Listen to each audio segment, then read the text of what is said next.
An elderly woman lives in silence in her son's house, surrounded by luxury, but suffocated by coldness and contempt. Behind the daughter-in-law's smiles lies a silent cruelty that turns every meal into humiliation. The grandson, sensitive and observant, begins to see the truth others ignore, until a video reveals what no one wanted to see. And when the mother's diary falls into the son's hands, the silence breaks, and nothing will ever be the same again. The morning sun streamed through the wide windows of the house in Maplewood Estates, an exclusive community in Surrey, England, illuminating the marble. Furniture and modern art on the walls. Everything there exuded luxury, order, and apparent harmony. But Mrs. Daisy knew that this brilliance was merely superficial. At 72 years old, the former literature teacher moved through the house like a shadow, almost invisible among the decorative pieces and Italian leather sofas she could never touch. She woke up early, before everyone else, as she had always done her entire life. But now it was no longer to prepare coffee for her young son or grade student papers. Now she woke up early, so as not to get in the way, so as not to make noise, so as not to exist too much. She walked barefoot down the cold hallway to the bathroom located at the back, near the utility area, far from the main bathrooms reserved for the family. The family. A word that no longer sounded the same. Roderick, her only son, had built an empire in the hospital equipment import business. He had come a long way, that boy she had raised alone in the outskirts of Liverpool, when they still lived in a rented room in Toxteth. Daisy remembered the nights she sewed school uniforms for others, while her son slept, the mornings she sold pastries at the market in Anfield to pay for his cram school tuition. Every hard-earned penny, every lost hour of sleep, it all felt worth it when she saw the pride in the boy's eyes upon passing the entrance exam for business administration at the University of Cambridge. But today's Roderick was different. He wore expensive suits, spoke on his cell phone in English, travelled to international conferences, and he had married Felicity. Felicity Carter, daughter of West London entrepreneurs, accustomed to frequenting exclusive clubs and restaurants where a meal cost what Daisy earned in a month as a retired teacher. When Roderick introduced his fiancée 5 years ago, Daisy tried to smile and be kind. She saw a calculating glint in the young woman's eyes, but she kept silent. She didn't want to be the intrusive mother-in-law, the possessive mother. She wanted her son to be happy. In the first few months, still living in her simple apartment in East London, Daisy received visits from the couple on Sundays. Felicity smiled, praised the homemade food, asked for advice on seasonings, but Daisy noticed how she discreetly wiped her hands on the napkin after greeting her, how she averted her gaze when they talked about the family's humble past. When Roderick suggested that his mother move in with them in the new house, Daisy hesitated. But he insisted, saying it would be better to take care of her, that the house was big, that there was a room just for her. Felicity agreed with a smile that didn't reach her eyes. The move happened on a rainy March afternoon. Daisy brought few things: her simple clothes, a few books, old photographs, and a hardcover journal she had received from a former student, years ago. The room assigned to her was at the end of the second-floor hallway, the smallest in the house with a view of the back wall. It didn't have the brightness of the other rooms, but Daisy didn't complain. She thanked them, arranged her belongings in silence, and tried to make herself small in a world that didn't seem to have space for her. The first few weeks were for adaptation. Roderick left early for work and returned late, always in a hurry, always on the phone. Felicity organized the household routine with military precision. The maid, Mrs. Joanna, had strict schedules for each task. The gardener came twice a week. There was a personal trainer who attended Felicity 3 times a week at the private gym in the community. Everything ran like clockwork, and Daisy was a piece that didn't fit. At first, Felicity still kept up appearances.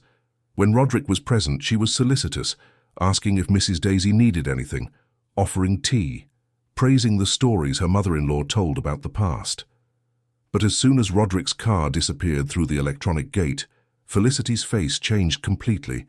Her smile dissolved like sugar in water. Her eyes, previously sweet, became hard as stone. Her voice, soft and melodious moments before, took on a cutting tone. It was on an April morning that Daisy realized this wasn't temporary. She had come down for breakfast and found the table set with fresh fruit, warm bread, natural juices, various cold cuts. Her heart filled with hope. Perhaps things were getting better. But when she picked up a plate and approached the table, Felicity appeared at the kitchen door, still in her pink silk robe. "Mrs. Daisy, your coffee is over there." Felicity pointed to the kitchen counter, where there was a plate with leftover bread from the day before and a mug of reheated coffee. "You know we have different schedules. This table is for when Roderick wakes up." Daisy felt her face burn with shame, but merely nodded and took the indicated plate. She ate standing next to the sink, while Felicity returned to her room to get ready. From that day on, an unwritten routine was established. Daisy ate separately at different times, always with leftovers or scraps. Fresh meals were for Roderick and Felicity. For her, whatever was left was already good enough. Mrs. Joanna, the maid, was a 50-year-old woman, dark-skinned with calloused hands and a sad gaze. She came from County Durham, northeast England, supported 3 children alone, and needed that job. She saw everything, but also feared speaking. One afternoon, when Felicity left for the beauty salon, Joanna approached Daisy, who was washing her own plate in the utility area sink. "You don't deserve this, Mrs. Daisy." Joanna's voice was almost a whisper. "I see everything, but I can't do anything. I need this job." Daisy touched her hand kindly. "I know, Joanna, don't worry about me. I've been through worse things in life. This fair's just another phase." But inside, Daisy knew it wasn't true. This wasn't just a difficult phase like those she had faced in the past. It was different. It was a silent, daily, methodical humiliation, and it came from within her own home, from her own family. At night, when everyone was asleep, Daisy took out her hardcover journal and wrote. She jotted everything down in tiny, trembling handwriting, the words that hurt her, the gestures of contempt, the small daily cruelties. But she also wrote about the past, about when she washed clothes by hand in the communal sink, when she woke up at 4 in the morning to make savory snacks and sell them in the square before going to teach, when she sewed until dawn to pay for her son's school supplies. She wrote about the time when Roderick was just a bright-eyed boy who dreamed of giving his mother a better life. The pages of the journal filled with memories and pains. Daisy didn't write with anger. She wrote with sadness, with guilt. She began to believe that perhaps Felicity was right. Maybe she really was a burden, an inconvenient presence in a house that breathed youth, success, and modernity. An old retired teacher with simple clothes and old-fashioned manners, out of place in that world of marble and crystal. Gabriel, her 15-year-old grandson, studied at one of London's best private schools.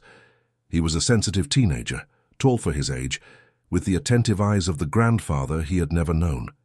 He liked to read, listen to music, and spend hours in his room drawing on his tablet.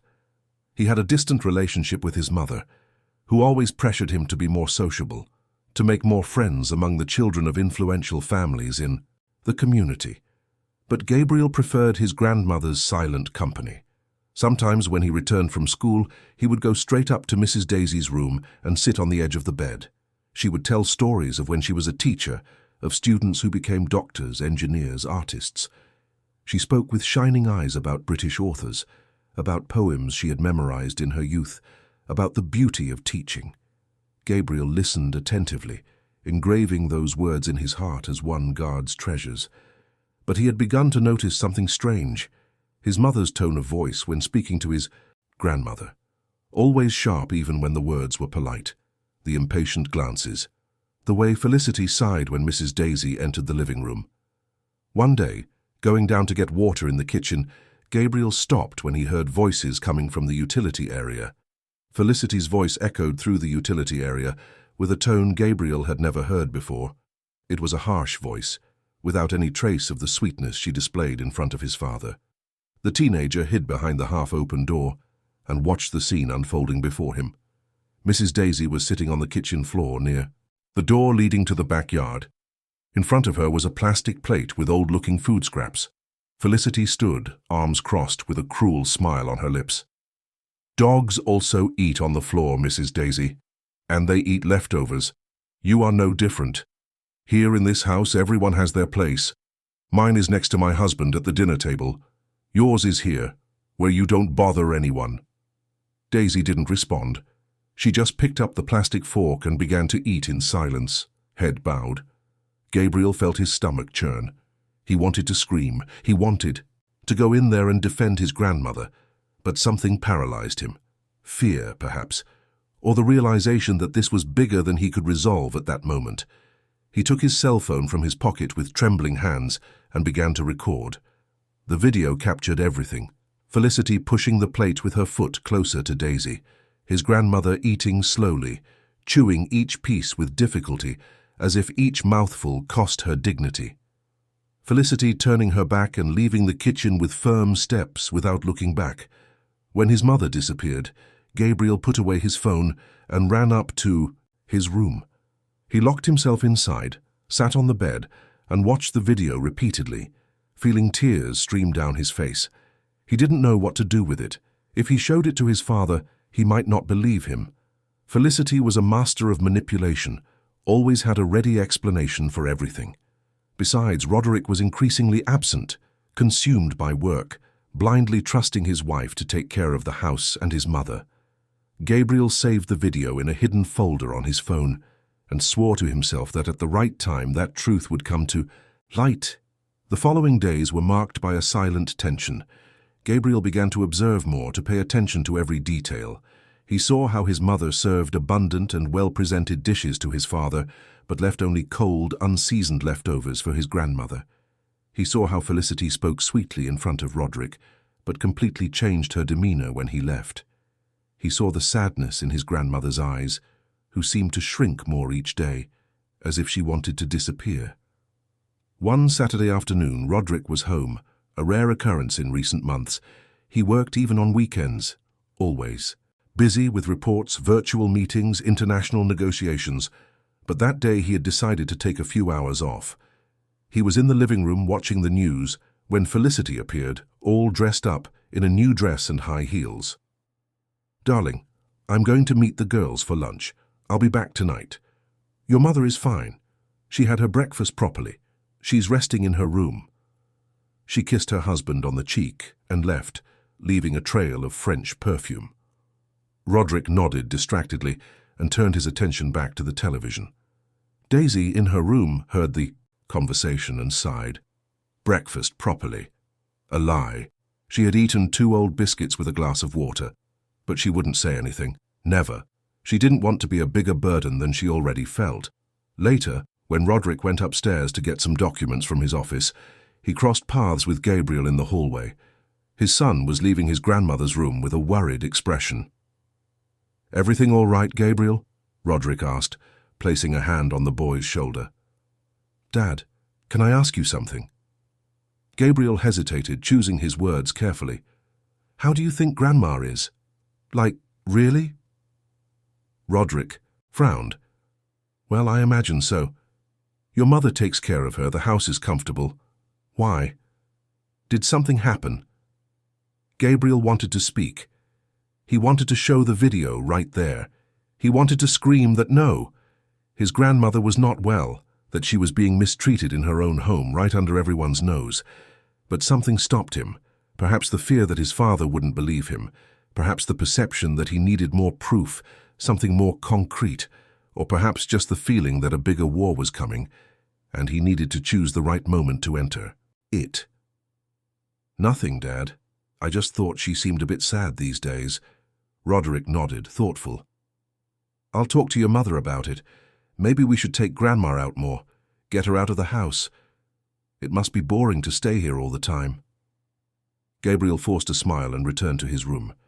Roderick went downstairs, but soon got lost again in work worries. An urgent call from a supplier in China made him completely forget the conversation with his son. That night, when Felicity returned from lunch with her friends, she found Roderick in his office, still working. She went upstairs carefully so as not to make noise and checked if everyone was in their rooms. Daisy was asleep, or pretending to sleep. Gabriel had headphones on and was drawing on his tablet. Satisfied with the silence, Felicity went downstairs and poured herself a glass of white wine. She sat on the living room sofa and picked up her phone to reply to messages. She had a group chat with 3 friends from her private school days, all married to successful men, all living in mansions in luxury communities. They talked about trips, shopping, beauty salons, and the problems they had with maids, drivers, and, of course, inconvenient family members. Christine had written, "Girls. I can't stand my mother-in-law commenting on how I raise my children anymore. She thinks that because she raised 5 children, she has the moral right to talk about my life." Felicity quickly typed, "Imagine having to live with her, friend. At least yours has her own place. Mine is right here, looking at me with that pitiful face all the time. A nightmare." Another friend, Patricia, replied, "You have to do something about it, Fel. Convince Roderick to put her in a nice place like a retirement residence. There are some very chic ones." Felicity chuckled to herself, typing, "I'm already working on it, but it has to be slow, otherwise he'll get suspicious. He still has that romantic view of a son who must take care of his mother. He doesn't understand that she's had her life, now it's our turn." Her friends replied with supportive emojis and laughter. Felicity took another sip of wine and put down her phone, satisfied. She didn't realize that at that exact moment, Gabriel was coming down the stairs to get water and had heard every word she had typed aloud to herself while on her phone. The boy returned to his room with his heart pounding. Now he was absolutely certain. His mother wasn't just being cold or distant with his grandmother. She was planning something that would involve removing Mrs. Daisy from that house, separating her from the family for good. Gabriel lay down but couldn't sleep. He stared at the ceiling, thinking about how he could protect his grandmother without completely destroying the family. The following Monday, something unexpected happened. Daisy fainted in the backyard, near the plants she used to water every morning. Mrs. Joanna found her fallen and screamed for help. Felicity, who was putting on makeup in her room, ran downstairs, more concerned with how it would look than with her mother-in-law herself. She called Roderick, who was in an important meeting, and then called an ambulance. When the paramedics arrived, they quickly assessed Daisy's condition and decided to take her to the hospital for tests. Roderick arrived home half an hour later, pale with worry. Felicity already had a narrative ready. "Darling, I've been worried about her these days. She's been refusing to eat properly, you know. I prepare food, offer it, but she says she's not hungry. I think it might be something more serious. Maybe even signs of mental confusion, those things that happen with the elderly." Roderick listened attentively, anguish etched on his face. "Let's go to the hospital. I need to see how she is." At the hospital, the doctors performed a series of tests. Daisy was conscious but weak. When the doctor came out to speak with the family, his diagnosis was clear and direct. "Mrs. Daisy shows clear signs of malnutrition and dehydration. Furthermore, the tests indicate elevated cortisol levels, which suggests prolonged emotional stress. She needs care, adequate nutrition, hydration, and a peaceful environment." "You said she lives with you?" Roderick nodded, confused. "Yes, doctor. She has everything at home, food, comfort." The doctor looked at Roderick with a serious expression, then cast a quick glance at Felicity, who stood beside her husband with a perfect mask of concern on her face. "Mr. Roderick, with all due respect, the tests don't lie. Your mother is not receiving adequate nutrition. This doesn't happen overnight, it's a process. And regarding emotional stress, I suggest you pay attention to the environment she lives in. The elderly are sensitive. They pick up on tensions, hostilities. They need to feel loved and respected." The doctor's words echoed in Roderick's mind as he drove home a few hours later, with Daisy in the back seat of the car, huddled and silent. Felicity drove, commenting on how it would be good to hire a nurse, someone specialized to care for her mother-in-law. Roderick merely nodded, lost in thought. For the first time, a seed of doubt began to germinate in his heart. In the following days, the house routine seemed to adjust minimally. Felicity, aware that Roderick was more attentive, began to prepare better meals for Daisy, at least while her husband was around. But as soon as he left, things returned to normal.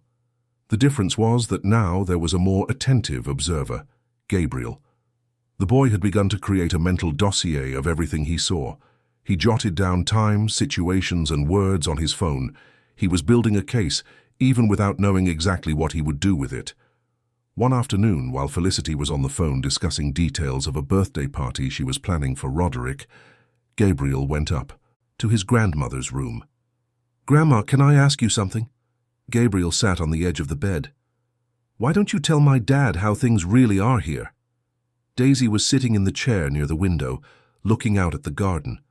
She turned to her grandson with a tired smile. "My dear, your father works so hard. He built all this with great effort. I don't want to be another problem in his life. Besides, who will believe an old woman against his own wife? I've had my life, Gabriel. Now it's his turn to be happy." "But you're not happy here, Grandma. I see it." Daisy held her grandson's hand with surprising strength for someone so frail. "Happiness is a relative thing, my angel. I was happy once. When you were little and came to visit me, when I taught classes and saw my students learn, when I raised your father alone and he became a good man, no one can take that from me. Now, I just want peace, and sometimes peace comes from accepting things as they are." Gabriel felt tears press against his eyes, but held them back. He stood up, kissed his grandmother's forehead, and left the room with a heavy heart. He went downstairs, determined to talk to his mother, but upon reaching the living room, he found her finishing her call with an irritated expression. "Gabriel, I need you to be more sociable at your father's party. There will be important people there, children of his partners. You can't just lock yourself in your room like you always do." "Mum, we need to talk about Grandma." Felicity rolled her eyes. "Your father and I are already taking care of that. We're going to hire someone specialized for her.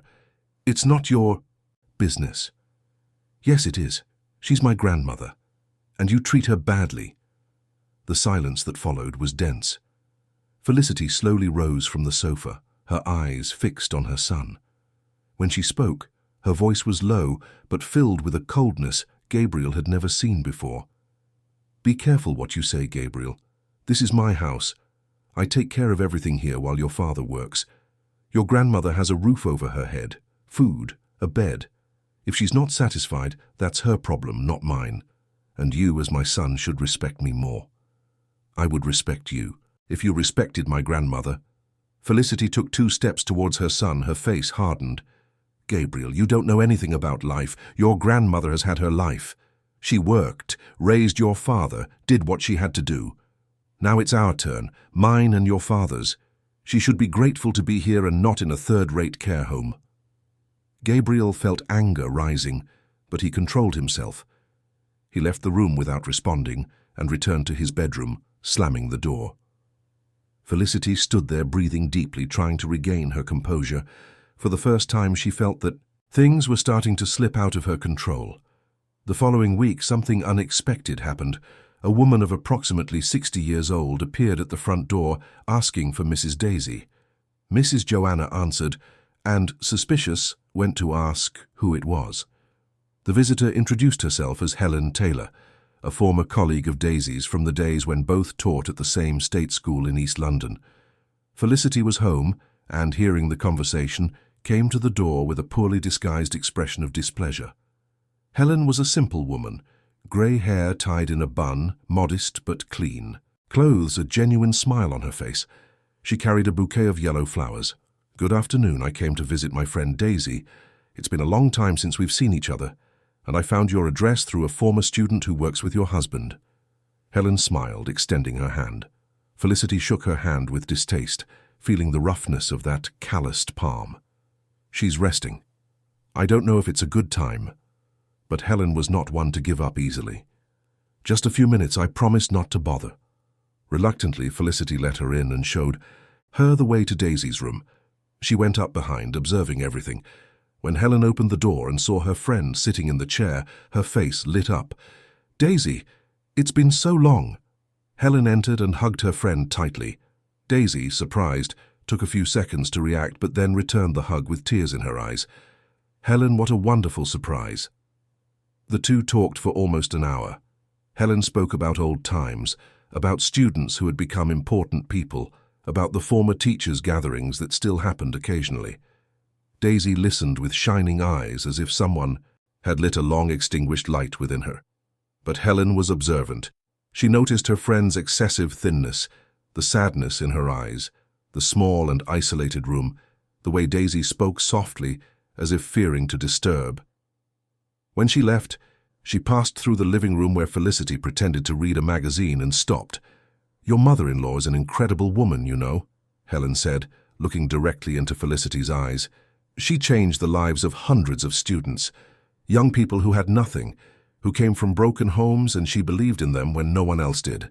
I hope she is receiving the recognition and affection she deserves here." Felicity smiled coldly. "Of course, we take very good care of her."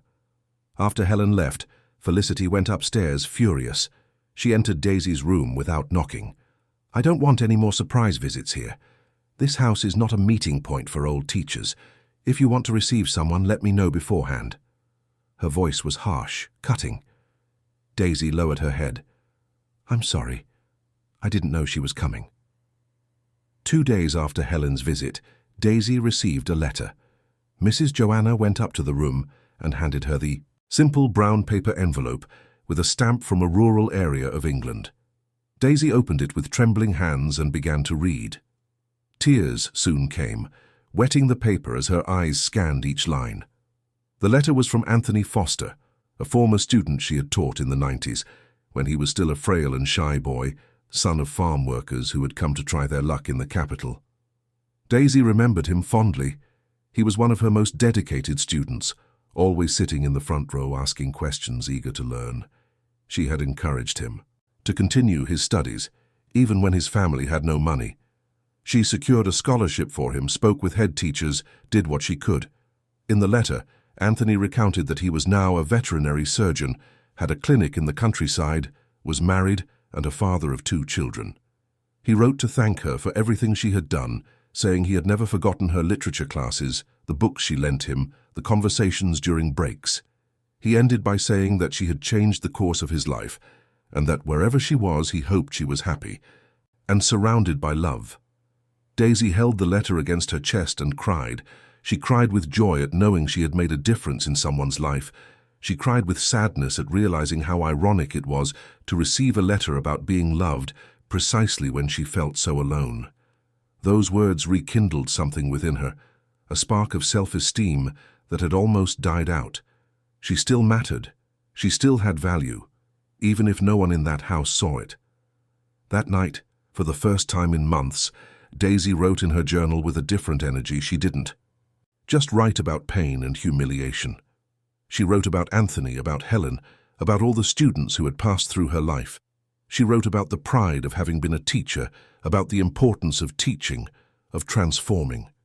And for the first time she wrote a phrase of hope: "Perhaps I still have the strength to start over." Meanwhile, in the living room, Roderick and Felicity were having dinner in silence. He was tired, as always, but also restless. The doctor's words about malnutrition and emotional stress wouldn't leave his head. He observed his wife, who ate delicately, checking her phone between bites. "Felicity, I wanted to talk about my mother." Roderick put down his fork. "The doctor said things that worried me. Malnutrition, stress. How is that possible if she's here, at home, with everything?" Felicity sighed, as if tired of the conversation. "Darling, I've already explained your mother has been refusing food. I prepare good things, but she says she's not hungry. Besides, elderly people have these fluctuations. It might be some emotional issue of hers missing her old life, I don't know. I do what I can." "But do you think she's happy here?" The question caught Felicity by surprise. She looked at her husband, choosing her words carefully. "Roderick, your mother has had a whole life. She worked, raised you, did everything she had to do. Now she's in a phase of rest. You can't expect her to be jumping for joy. Elderly people are like that, more withdrawn." Roderick nodded, but the doubt remained. Was he being blind? Was he so focused on work that he didn't see what was happening inside his own home? He decided he needed to observe more, to be more present. The next day, Roderick informed work that he would take the afternoon off. He arrived home in the middle of the afternoon, unannounced. He entered through the front door and found the silence strange. Felicity was at the community gym, Gabriel at school. Mrs. Joanna was in the backyard hanging clothes. He went upstairs slowly, looking for his mother. He found her in her room, sitting in the chair, looking out the window. "Mother?" Roderick knocked gently on the door. "May I come in?" Daisy turned, surprised. "Of course, my son, come in." Roderick sat on the edge of the bed, observing his mother. She was thinner, that was undeniable. Her eyes held a deep sadness he didn't remember seeing before. He felt a pang of guilt. "Mother, how are you?" "Really?" Daisy hesitated. Part of her wanted to unburden herself, tell everything, cry in her son's arms and ask for help. But another part, the part that feared being a burden, that didn't want to destroy his marriage, that no longer had the strength to fight, made her smile and lie. "I'm fine, son. Just a little tired. Age takes its toll, you know." Roderick held his mother's hand. Those hands that cradled him when he was a baby, that sewed his clothes, that worked so hard to give him a future. Now they were cold and fragile. "I'm going to spend more time here at home. I'm going to take better care of you. I promise." Daisy squeezed her son's hand and felt tears come, but held them back. "You already do so much for me, my son. Don't worry." When Roderick went downstairs, he crossed paths with Mrs. Joanna in the kitchen. The maid was preparing dinner, but upon seeing her boss, she tensed up. Roderick noticed. "Joanna, I need you to be honest with me. Is my mother really refusing to eat?" Joanna looked around nervously. "Mr. Roderick, I need this job. I have children to support." "I won't fire you, Joanna. I just need to know the truth." The maid took a deep breath, tears beginning to form. "Sir, Mrs. Daisy eats what they give her. But what they give her is not the same as what you and the mistress eat. It's leftovers, reheated food, sometimes spoiled. I see everything, and she eats on the kitchen floor when you're not here. The mistress orders it." Roderick felt his blood run. "Cold. On the floor like an animal?" Joanna just nodded, tears now streaming freely. "I tried to help, but the mistress told me if I interfered, I would lose my job. I have bills, sir. I can't lose this job." Roderick put his hand on her shoulder. "Thank you for telling me, Joanna. You won't lose your job, but I need you to help me discover the whole truth." That night, when Felicity returned from the gym, Roderick was in his office, looking through papers. She went upstairs to shower, unaware that her husband was specifically looking for something, and he found it. Among household expense documents, there was a contract for admission to a care home for the elderly, already filled out with Daisy's details, lacking only his signature. The date was 3 weeks ago. Roderick felt anger rise, but controlled himself. He couldn't confront his wife yet. He needed more information, more proof. He put the document back and went up to the bedroom. Felicity was drying herself, humming a song. "How was the gym?" Roderick asked, trying to sound casual. "Great. I managed to do the full workout today."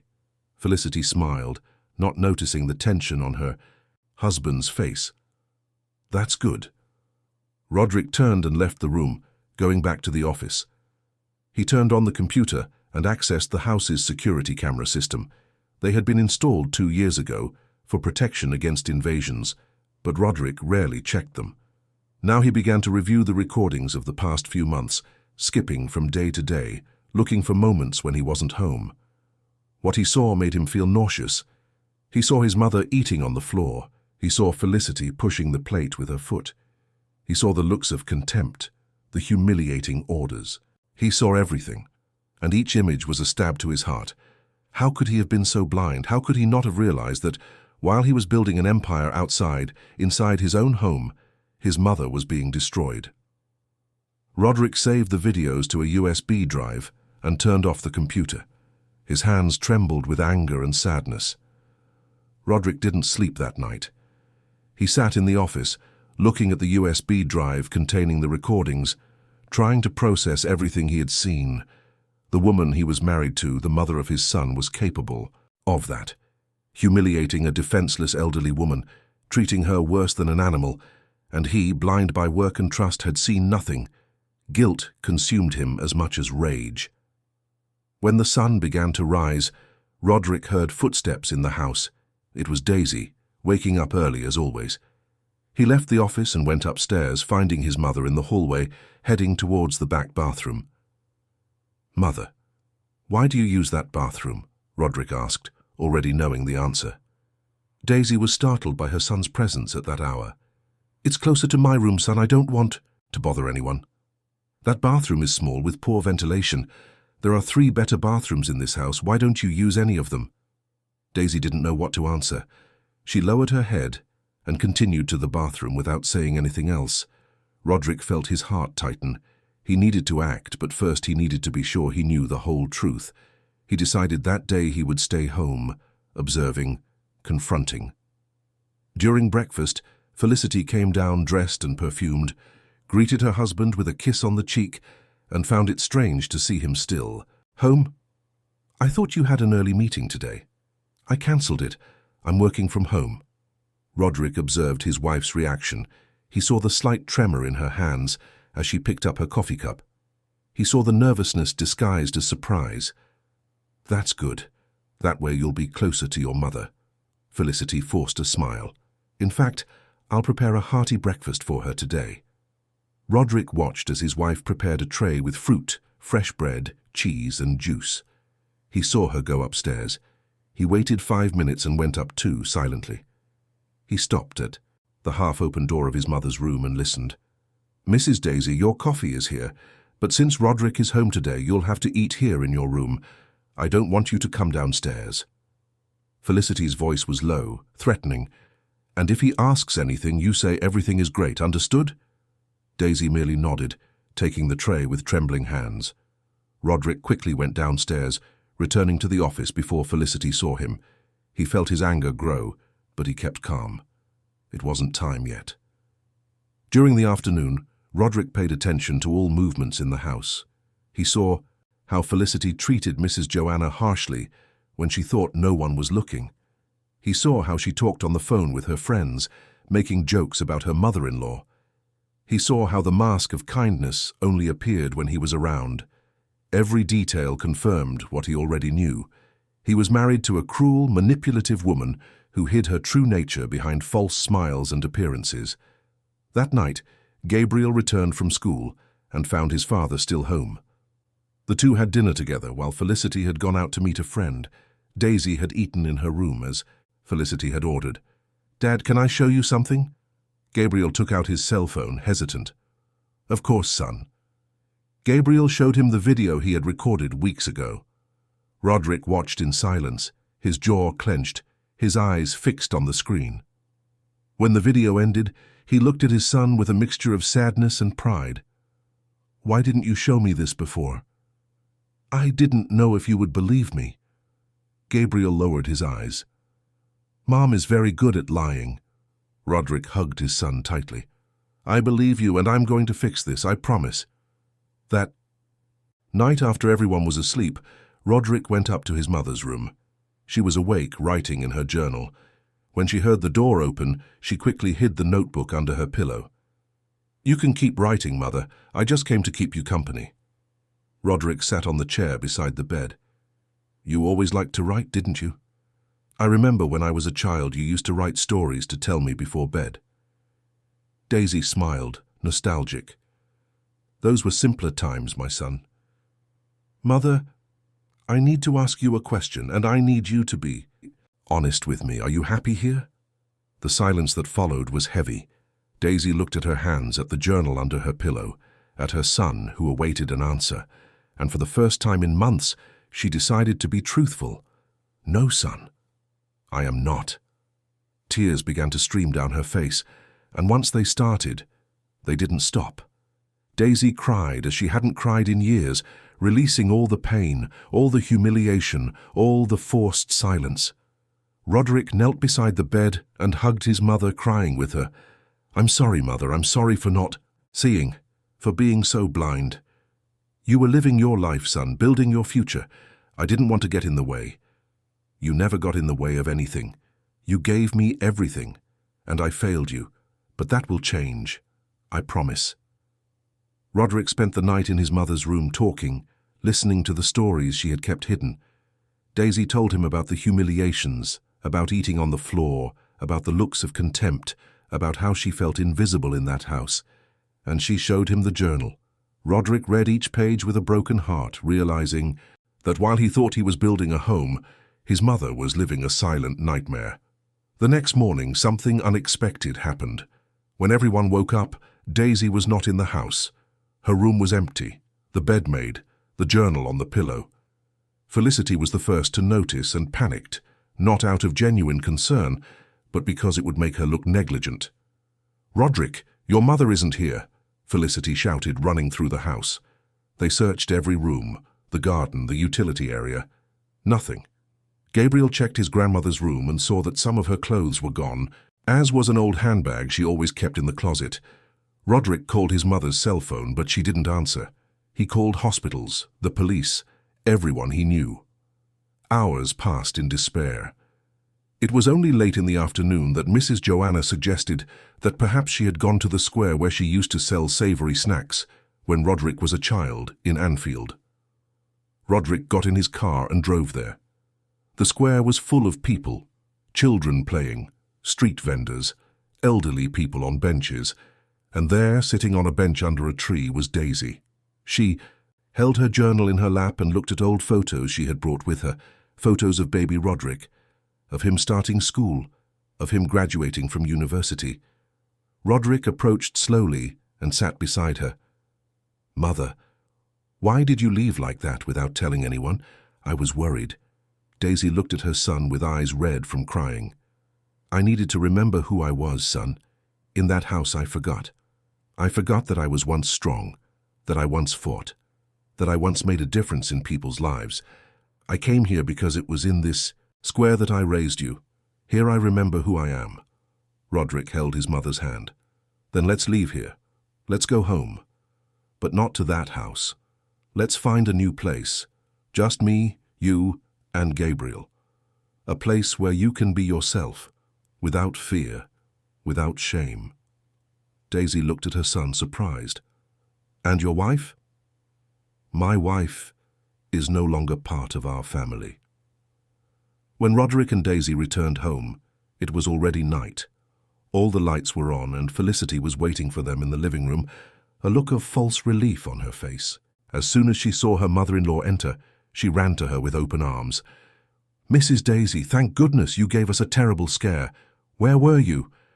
Felicity tried to hug her mother-in-law, but Daisy pulled away. The gesture was subtle, but clear. Felicity noticed and looked at Roderick, seeking support. "Darling, I was so worried. I called everyone, searched throughout the house." Roderick walked past her without responding and helped his mother upstairs. Felicity stood still in the living room, feeling a different tension in the air. Something had changed. Gabriel ran downstairs and hugged his grandmother tightly, whispering in her ear, "I knew you'd come back." After ensuring Daisy was well, Roderick went downstairs and straight to his office. Felicity followed him, closing the door behind her. "We need to talk about what happened today.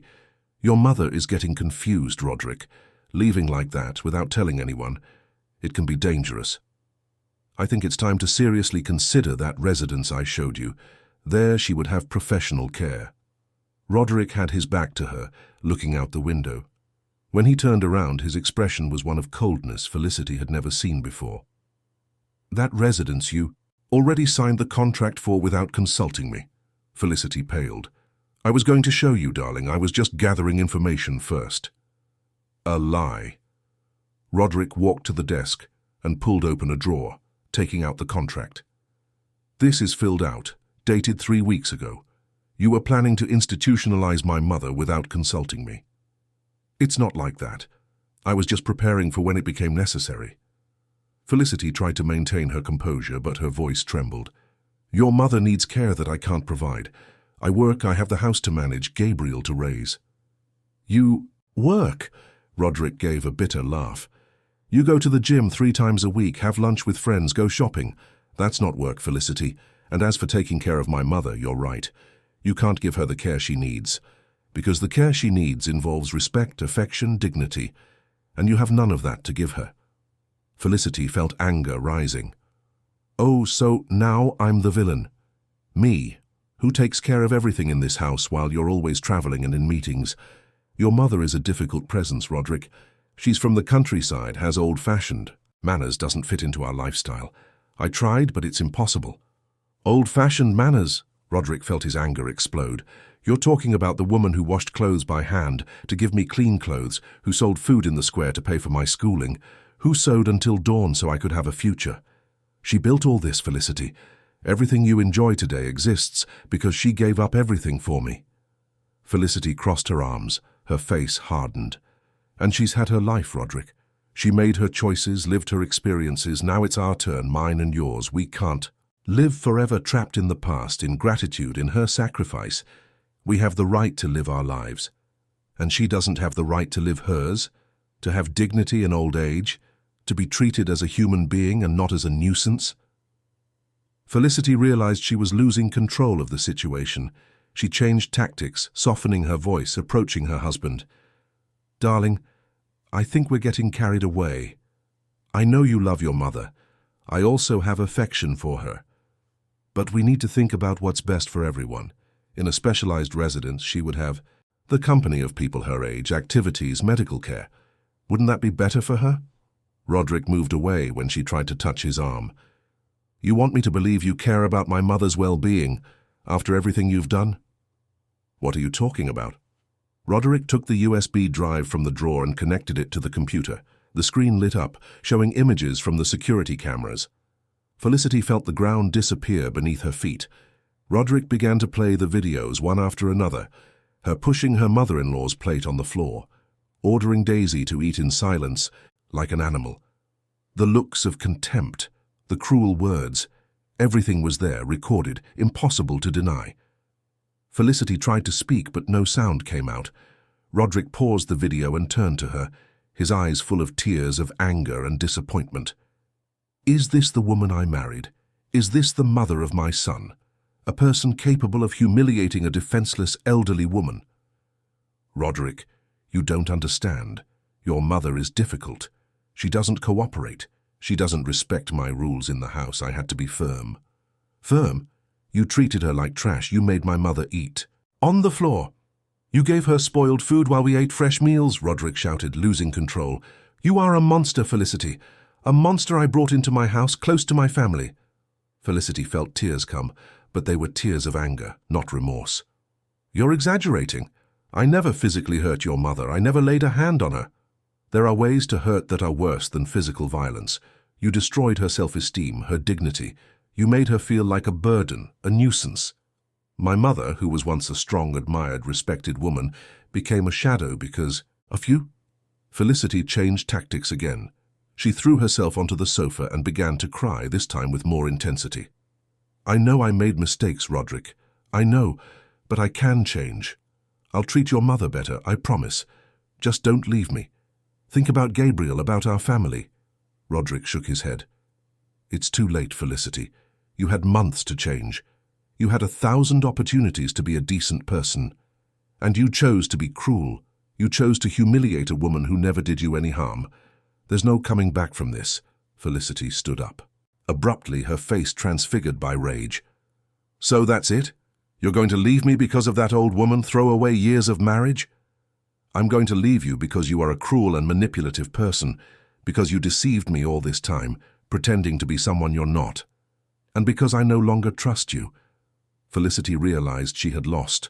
The mask fell completely. You'll regret this, Roderick. I can make your life hell in the divorce. I can fight for the house, for the money, for Gabriel's custody. You can try. Roderick pointed to the computer screen. But I have proof of the kind of person you are, and I'm sure no judge will favor someone capable of treating an elderly person in this way. That night, Felicity packed her bags, not because Roderick asked, but because she realized she no longer had any power there.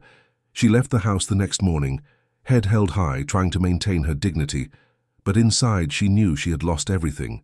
Her marriage, her house, her status, the comfortable life she valued so much, all because of her own venom, her own cruelty. The first days after Felicity's departure were days of adaptation. The house, once impeccably organized according to her standards, began to take on a more lived-in, more human appearance.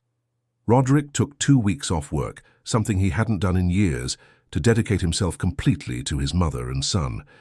Mrs. Joanna remained working there, but now with a lighter smile on her face, without the burden of having to hide cruelties. Roderick discovered he knew almost nothing about cooking. His entire life had been handled by other people. First his mother, then maids, then Felicity. But now he wanted to learn. Daisy, sitting in the kitchen chair, taught him old recipes, the ones she used to make when Roderick was a child. Cornmeal cake, tropero beans, shredded chicken and rice. Simple things, but made with affection. Gabriel participated in the cooking lessons, noting down recipes on his phone, laughing when his father overcooked the rice or burned the bottom of the pan. There was a lightness in the house that hadn't existed before. Conversations flowed naturally, without tension, without fear.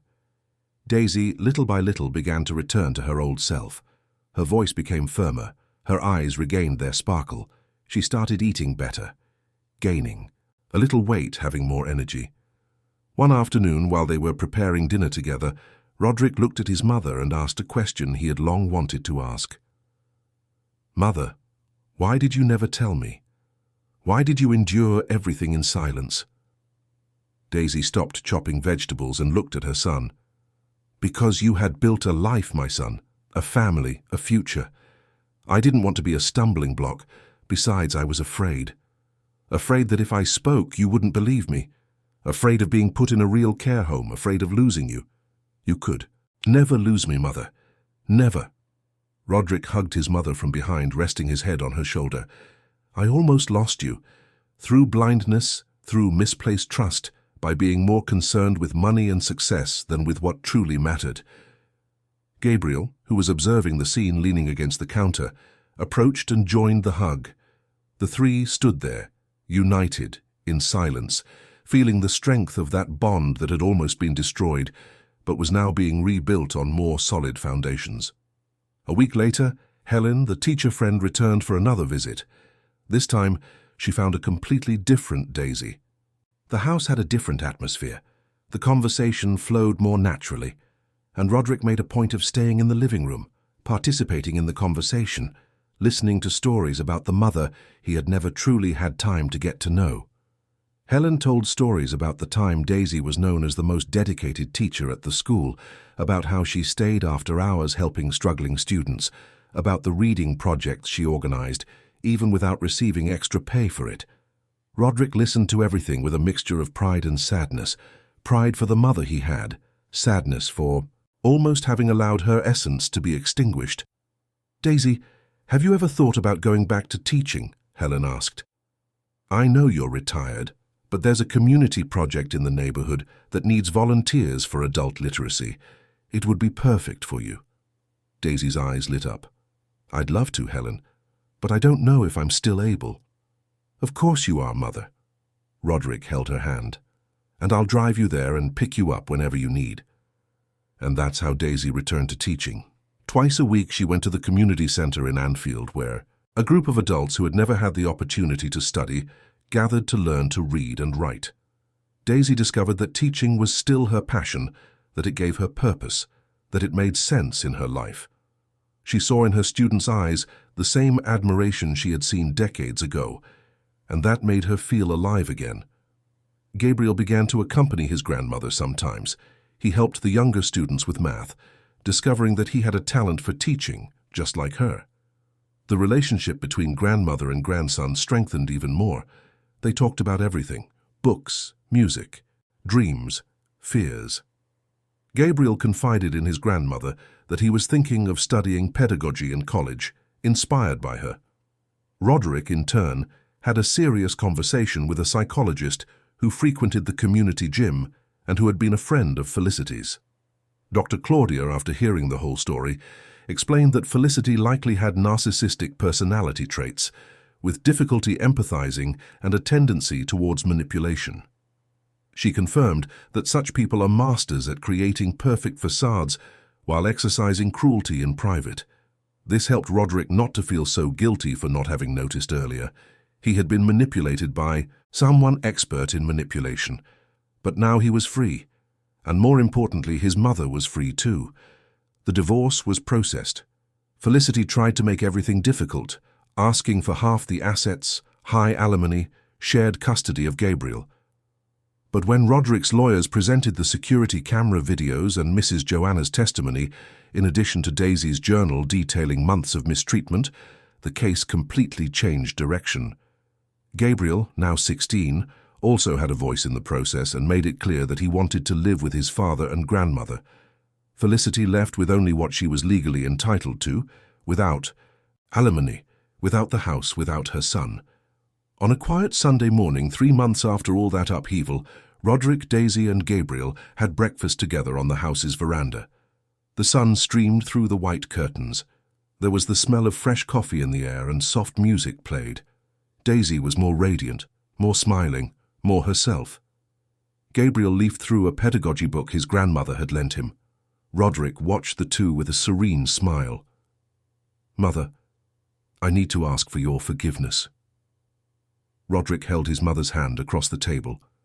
Forgiveness for not seeing what was happening, for trusting someone who didn't deserve it, for almost losing you. Daisy squeezed her son's hand, her eyes moist. "Son, true love doesn't demand lost time. It demands presence. And you are here now. That's what matters." Gabriel looked up from his book and smiled. "You know I love you both, right? Even when everything was bad, knowing we had each other gave me hope."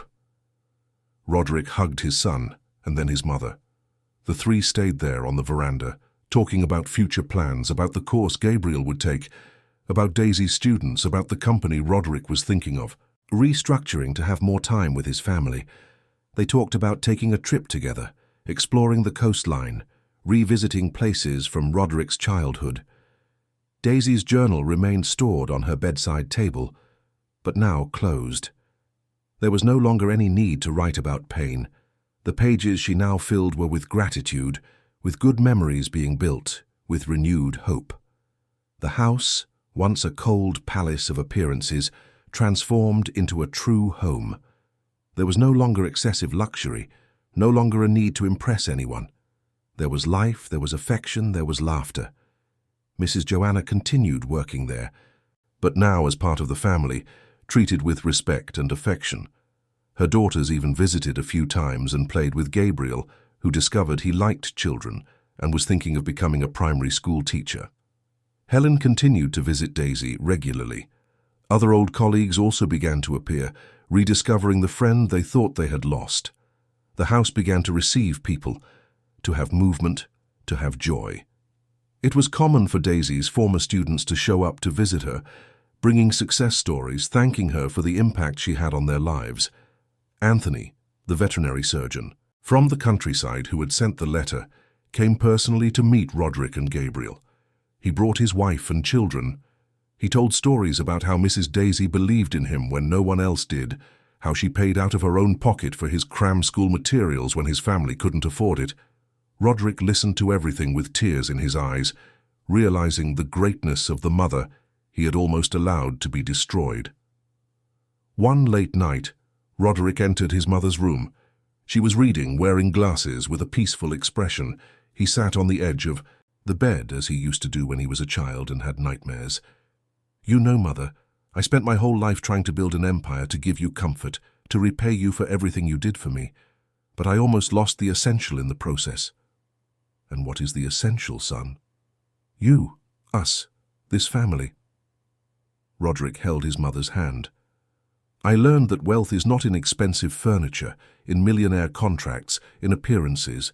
It's in protecting those we love, in seeing who is by our side, in acting with dignity and love." Daisy smiled, caressing her son's face. "You always knew that, my son. You just needed to remember. Thank you for not giving up on me, for staying, even when everything was difficult." "I would never give up on you, Roderick. You are my life, my purpose, my greatest pride. And now I see that you have become not just a man of success, but a man of character. That is worth more than any fortune." The two talked late into the night, reminiscing about old stories, making future plans. When Roderick finally got up to go to sleep, he kissed his mother's forehead and turned off the bedroom light. In the hallway he found Gabriel waiting. "I heard you talking." Gabriel smiled. "We're a real family now, aren't we, Dad?" "We always were, son. We just lost our way for a while, but we found it again." Gabriel hugged his father, and the two went down to the kitchen together where they ate the cornmeal cake Daisy had taught them to make. They sat at the table talking about the next day, about the class his grandmother would teach, about the school project Gabriel was developing to present at school. It was an ordinary night without major events, but it was perfect precisely because of that. For its simplicity, for its presence, for the love that now flowed freely in that house. The story of that family, once marked by silence and pain, transformed into an example of redemption, empathy, and courage. Daisy returned to being who she always was, a strong, generous woman, capable of forgiving and starting anew. Roderick learned that true success is not measured in money, but in genuine relationships and the ability to protect those one loves. Gabriel discovered that family is not perfect, but it is, the place where we can be vulnerable and still be loved, and all of them understood that true wealth lies in the courage to see, to act, and to love with dignity. Because in the end, what truly matters are not appearances, luxuries, or status. It is the ability to be present, to care, to honor those who once gave up everything for love. Dear listeners, we hope the story of Daisy, Roderick, and Gabriel has deeply touched your hearts. How many times do we fail to see those who are by our side? How many times do we value appearances instead of essence? This story reminds us that true love demands presence, attention, and the courage to act. If you were moved by this narrative, we have a special playlist with other stories that will make you reflect on family, forgiveness, and new beginnings. Find it here alongside and let yourself be enveloped by more emotions. Don't forget to subscribe to the channel to receive daily stories that touch the soul and transform perspectives. Leave your like if this story moved you and come tell us in the comments, have you lived or do you know someone who has lived a similar situation? How would you act in Roderick's place? Your opinion matters and enriches our community. We are here every day, bringing narratives that explore the complexity and beauty of human life. Until the next story, and remember, true love doesn't demand time, only presence.